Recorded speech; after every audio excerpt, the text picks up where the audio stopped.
What if I told you that history didn't just repeat itself?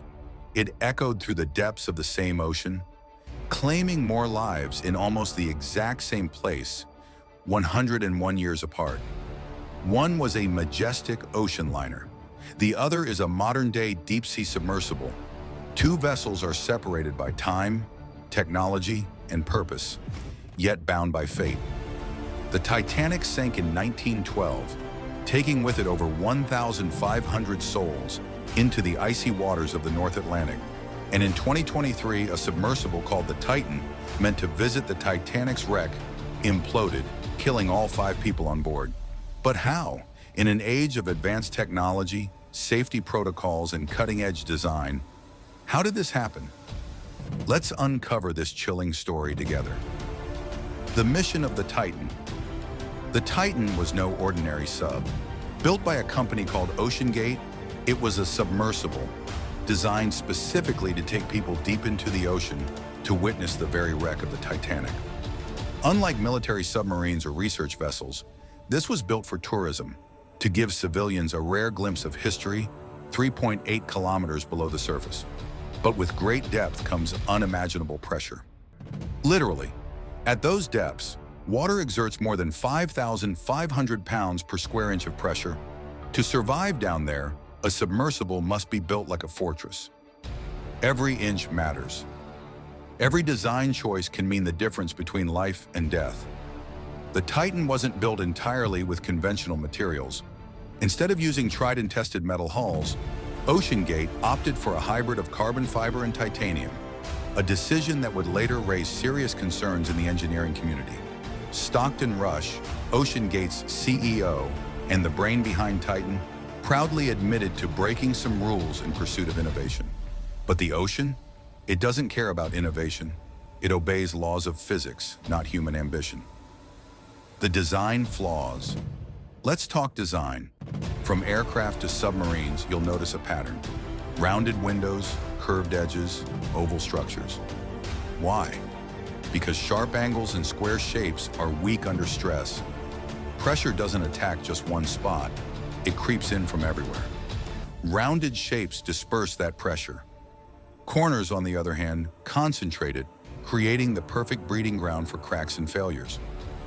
The Titan, longer and larger than traditional submersibles to accommodate tourists, used carbon fiber in a cylindrical structure, a material known for its strength, but also its unpredictability under high-pressure compression.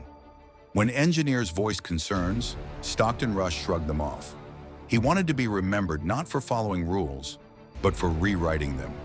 The final dive on June 18, 2023, the Titan set out from its mothership, the MV Polar Prince, 435 miles from Newfoundland. On board were 5 people: Stockton Rush, CEO of OceanGate and pilot of the Titan Hamish Harding, a British billionaire and explorer, Shahzada Dawood, a Pakistani businessman, Suleiman Dawood, his 19-year-old son, Paul-Henri Nargeolet, a renowned French Titanic researcher. Each paid a hefty price, $250,000 per seat, not just for the journey, but for the chance to be part of something historic. The dive began at 12 p.m. All communication between the sub and mothership was done via text messages. At 1:45 p.m., just 1 hour and 45 minutes into the descent, the Titan sent its last message. And then, silence. Initially, the crew on the surface wasn't too worried. This had happened before, twice actually, but communication always resumed. This time it didn't. The search that shocked the world. It wasn't until 9:40 p.m., almost 8 hours later, that the U.S. Coast Guard was officially alerted about the missing sub. A massive search and rescue (SAR) operation launched immediately. Sonar buoys were deployed, ships and aircraft scoured the area, and the world held its breath. Then on Thursday, the world got its answer. At a depth of 3,800 meters, a debris field was discovered. Shortly after, a U.S. Navy system revealed that an acoustic anomaly, a loud sound consistent with an implosion, had been detected on Sunday itself, around the same time contact was lost. It was over before it even began. What is an implosion? Unlike an explosion, which bursts outward, and implosion collapses inward. Under the immense weight of the ocean, the Titan likely crumpled like a tin can in less than 2 milliseconds. Think about that, 2 milliseconds. That's faster than the human brain can register pain. In fact, scientists believe the passengers wouldn't have even known what hit them, and it didn't end there. Inside the sub were hydrocarbons, which likely ignited from the sudden collapse, causing a secondary explosion. The entire event, from implosion to explosion, probably lasted no more than 10 milliseconds. It was swift, it was final, it was irreversible. The parallel to the past, isn't it haunting? A vessel named Titan met its end trying to reach the very place where the Titanic rests.